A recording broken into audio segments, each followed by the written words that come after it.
अस्सलामु अलैकुम वरहमतुल्लाह। नमाज के दो मसाइल आज मैं आप लोगों के साथ शेयर करने जा रहा हूँ, और ये जो मसाइल हैं ये काफ़ी लोगों की तरफ से पूछे जाते हैं। बहुत ही अहम, बहुत ही ज़रूरी मसाइल हैं जिनका इल्म होना ये बहुत ज़रूरी है।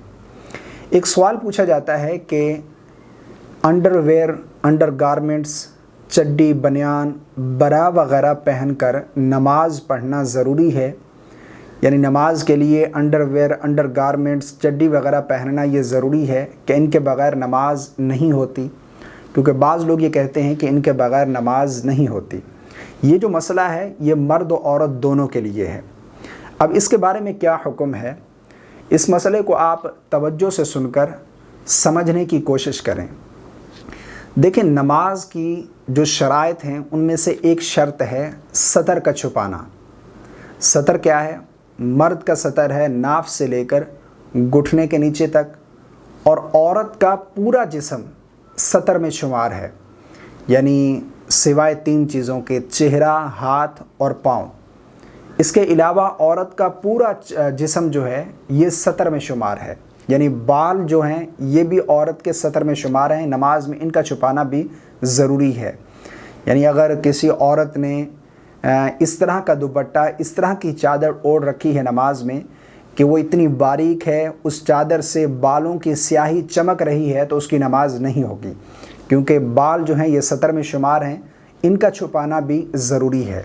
ये मर्द और औरत की सतर है। आपने इसको समझ लिया। अब एक हदीस मुबारका मैं आपके सामने बयान करना चाहता हूँ। इसको आप तवज्जो से सुनिएगा और इसको अपने जहन में रखिएगा। हदीस का मफ़हूम है, रसूलुल्लाह सल्लल्लाहु अलैहि वसल्लम ने इरशाद फरमाया कि जिसने कोई ऐसी बात कही जो मेरे दीन का हिस्सा नहीं, तो उसकी वो बात रद्द कर दी जाएगी। यानी उसकी बात का कोई एतबार नहीं होगा जो दीन का हिस्सा नहीं। अब जो लोग ये कहते हैं कि अंडरवेयर, चड्डी, बनियान, बरा वगैरह पहनना नमाज के लिए ज़रूरी है, उनकी इस बात का कोई एतबार नहीं है, क्योंकि सतर का छुपाना ये नमाज में ज़रूरी है। अगर मर्द और औरत ने सतर छुपा रखा है, मर्द और औरत का सतर जो है वो ढका हुआ है, तो उनकी नमाज हो जाएगी, अगरचे उन्होंने अंडरवेयर, चड्डी, बनियान, बरा वगैरह नहीं भी पहन रखी, तब भी उनकी नमाज हो जाएगी। इसी तरह एक और मसला भी पूछा जाता है कि अगर किसी ने अंडरवेयर, चड्डी, बनियान, या किसी औरत ने बनियान, बरा वगैरह पहन रखी है, तो उसकी नमाज का क्या हुक्म है, उसकी नमाज होगी या नहीं। तो इस मसले को समझ लीजिए कि अगर वो पाक हैं, क्योंकि नमाज की शराइत में से लिबास का पाक होना, लिबास का पाक होना ये नमाज की शराइत में से है। अगर वो पाक व साफ़ हैं तो नमाज की हालत में अगर ये पहन रखें तो नमाज बिला कराहत हो जाएगी, बिल्कुल जायज़ है, नमाज उसकी हो जाएगी। लेकिन अगर अंडरवेयर नापाक है तो फिर उसकी नमाज नहीं होगी, क्योंकि लिबास का पाक होना ये ज़रूरी है।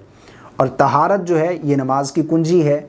अगर आपकी तहारत ही कंप्लीट नहीं है तो फिर आपकी नमाज कैसे होगी। तो ये दो मसाइल थे जो कि काफ़ी लोगों की तरफ से पूछे जाते हैं, और काफ़ी लोग इस हवाले से कंफ्यूज होते हैं और सवाल करते हैं कि हमने ये सुना है कि अंडरवेयर, चड्डी अगर नहीं पहन रखी तो उसकी नमाज नहीं होती, इस बारे में क्या हुक्म है। तो मुझे उम्मीद है आपका ये मसला बिल्कुल क्लियर हो गया होगा। इसको समझें और आगे दोस्तों तक, लोगों तक ज़रूर शेयर कीजिएगा, ताकि उनकी भी ये कन्फ्यूज़न दूर हो। मुझे उम्मीद है आप लोगों को वीडियो पसंद आया होगा। अगर पसंद आया हो तो वीडियो लाइक कर दीजिएगा। अस्सलामु अलैकुम वरहमतुल्लाह।